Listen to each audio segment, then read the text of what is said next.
Don't know if you guys can hear, a little bit windy today, but this is the first day in quite a while that it's not raining and all of that stuff. So I want to take the opportunity, especially because 1.3.1, the latest version of the DJI Fly app, has just been put out for the iPhone. It's been out for Android for about a week or so, but hopefully, you know, we've got just the right conditions to get a good test going. Yeah, so the initial plan today was to try and do an Ocusync 2.0 test, something I haven't really done before, but because of these strong winds, I don't think that's really going to be appropriate, since it would mean having to fly over various residential areas and what have you. So we're just going to go for a general fly. At least that's the plan right now. I don't know if you can see by the trees that it is a little bit windy. That wind's coming from a northwesterly direction, which is why I've changed position here from when I was speaking to you a moment ago. So I'm going to fly out against the wind, of course, something that you should always be in the habit of doing. And then, should there be any issues and you need to return home, the plan is that that shouldn't be a big problem, because you can come back with the wind. But literally in the last few minutes or so, I can see the sun is starting to come out, which is an encouraging sign. So we're going to make the most of it while we've got it. Let's plonk little droney down there. I'll face it in the direction we're going to fly. Yeah, it's interesting that this app came out about a week ago for Android.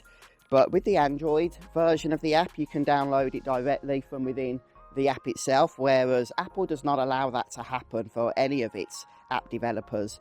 All app updates must be downloaded from the official app store. Of course, Apple will say that's for security reasons. We all know it's because they don't want those developers making a bit of side bunts without Apple getting their share. Regardless, let's go ahead and get set up here. Also, since it has been raining for the last few days, the wellies are back again. I actually forgot to check out the battery on my phone. It's only on 50%. I'm sure that will see us through the flight. Check the drone's batteries, of course, and the controller. But so many batteries to check, so easy to forget. Okay, right, well, let's go ahead and take off. I'll just make sure that we are also recording on the drone itself. Just check that we have got satellite connection. Only 10 satellites, which isn't the greatest, but it should be enough for, you know, a flight and what have you. And I'm just going to let the drone hover there just for a moment. I'm going to raise it a little bit so it's above this fence. But yeah, it seems to be hovering okay. The wind isn't actually that strong or particularly strong right now. It's more to do with the fact that, let's move the drone away so you can hear me. It's more to do with the fact that the gusts are quite powerful. Of course, gusts aren't the biggest worry, because yeah, they might move the drone about, but they are only gusts. It's the main thrust of the wind, I suppose, that you have to be aware of. And that's only about 7 miles an hour right now. But those gusts pushing up to 30 miles an hour, I am still just trying to be aware of those, which is why I'm going to be flying mostly over fields today, rather than my initial plan, which was to really put that Ocusync to the test. So let's go ahead and gain some height first of all. Well, that's annoying. I've just got back from my flight, and I've just noticed that for some reason the screen recording of my iPhone was not saved to my iPhone. I'm not sure why, but I can't show you the telemetry of the actual flight. I'm not going to be able to do that, so apologies, I can't show you the telemetry, but hopefully the video would be helpful anyway. About 40 metres, 35 metres, 40 metres. Right, I'm going to start gaining some range on this thing. There we go. Fortunately, there's plenty of visual line of sight today, so that won't be a big problem. The sky is actually quite bright at the moment, and I can easily see that drone right now at 200 metres.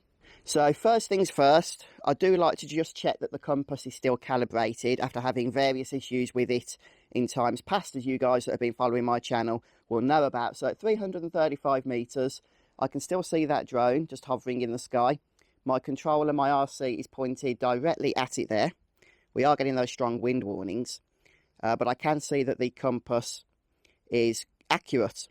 That is, when you have compass issues, my experience is that that's more to do with the phone rather than anything else, rather than to do with the Fly app software or the drone itself. So we'll continue pushing against the wind here. That's why I've adjusted position. I was going to fly from another location, but that would have meant flying with the wind on takeoff, which is not what you want, because you want to be able to get back with the wind. So yeah, I would like to start doing some Ocusync test. I can still see the drone. It's starting to get a little bit more faint though. I didn't put any of my Cree lights on today, which do help even in daytime visibility to increase that visual line of sight.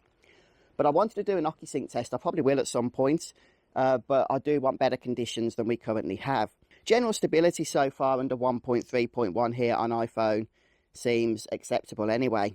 I'm not noticing any issues. I know that many of you folks get a little bit nervous about downloading these new updates because they have, let's be honest, in times past caused various issues. The biggest one being where people's apps would just completely crash and close just out of the blue. So the entire thing would shut down and you'd be at the mercy of the return to home feature.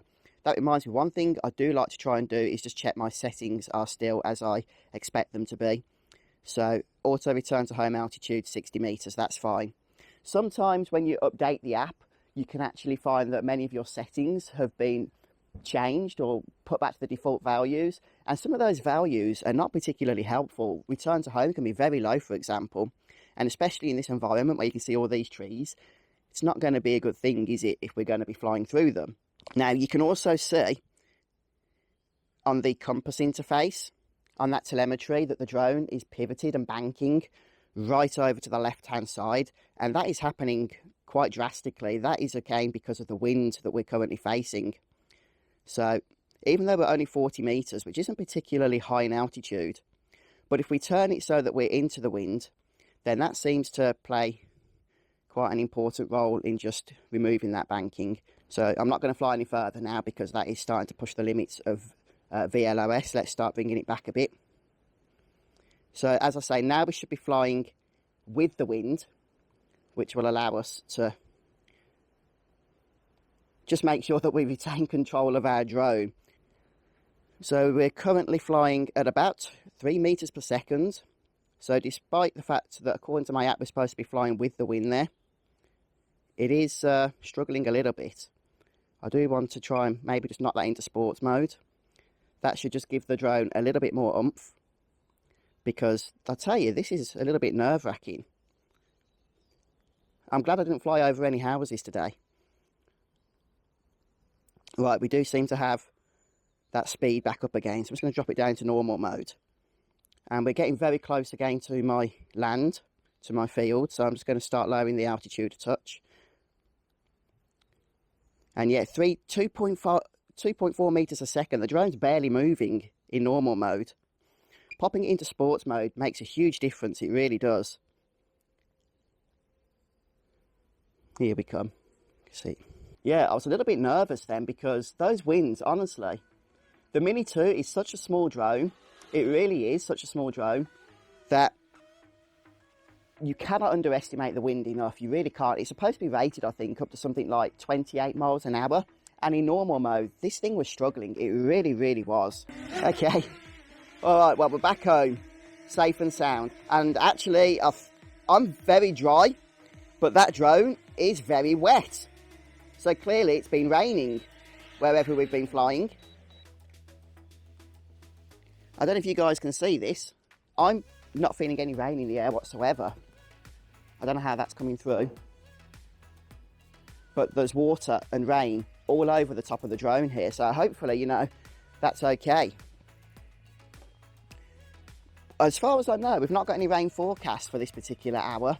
And it is dry here, but over where we flew, just 500 meters away, there must have been something in the air there. Couldn't see on the screen, but obviously the evidence is there on the drone. So, yeah, not the best weather in terms of flying. This thing still performed admirably, I've got to say. It got out, it did manage to fight against the wind in sports mode, and it did get back again despite a little bit of drizzle. I'm going to need to go and dry this thing off, I think. Let's turn it off for now. Overall, though, the stability of the app is working as expected. It wasn't crashing on me. The drone itself is still working as I would expect. There was no disconnections. We did have a strong wind warning saying it couldn't return to home automatically at one point, but we were able to navigate through that in sports mode. So at least the various safety features are working as expected with the warnings, and the drone is working as expected. So hopefully, you know, you guys that want to update to 1.3.1 should be safe to do so. The actual update notes, as always, aren't all that specific.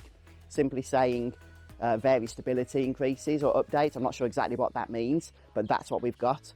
I would like DJI to give us a little bit more specificity when it comes to these update notes. But hey, I'm happy to test these things out for you guys just to make sure that everything's working as expected. But as always, folks, I hope you enjoyed the video. I hope it's been helpful to you. I'm glad that we're back safely now after our little field flight. But please don't forget to drop a like on this video if you did enjoy it, and come back again soon for more DJI Mini 2 content. Take care, everyone.